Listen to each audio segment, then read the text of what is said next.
Welcome to Dwaraka my 239. ఈరోజు కాకరకాయ fry చేస్తున్నామండి. కాకరకాయ ఫ్రై ఇలా కాకరకాయలు తీసుకొని ముక్కలుగా కట్ చేసుకోవాలండి రౌండ్గా. తర్వాత చింతపండు నానబెట్టుకోవాలి.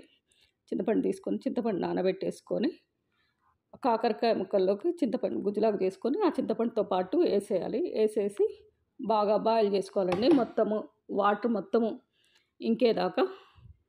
తర్వాత ఇలా ఉడికిన తర్వాత స్టవ్ ఆఫ్ చేసుకొని కొద్దిసేపు చల్లార్చిన తర్వాత కొన్ని ముక్కలు తీసుకొని ఇలా వాటర్ మొత్తం తీసేయాలండి. తీసేసి పక్కకు పెట్టేసుకొని మొత్తం ఇలా చేసుకున్న తర్వాత కళాయి తీసుకొని దాంట్లో ఆయిల్ వేసుకోవాలండి. ఆయిల్ వేసుకున్న తర్వాత ఆనియన్స్ వేసుకోవాలండి. వేసుకున్న తర్వాత అల్లం వెల్లిపాయ పేస్ట్ వేసుకోండి. తర్వాత పసుపు, కారము వేసుకోవాలండి. ఉప్పు వేసాను కానీ అది క్లిప్పింగ్ మిస్ అయిపోయిందండి. ఉప్పు తగినంత వేసుకోండి. మీకు టేస్ట్కి తగ్గట్టు కారము, ఉప్పు.